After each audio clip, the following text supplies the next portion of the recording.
தென்மதுரை வீரனுக்கு என்னுடைய மாமனுக்கு தேக்குமர தேகமடி அம்மா அம்மா.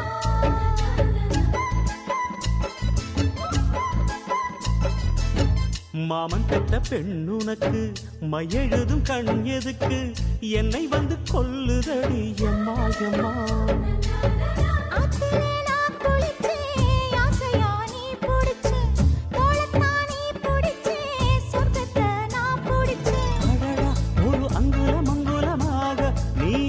முத்தங்கள் போட அட என்னென்ன சொல்லுவேன் எப்படி சொல்லுவேன் நானே.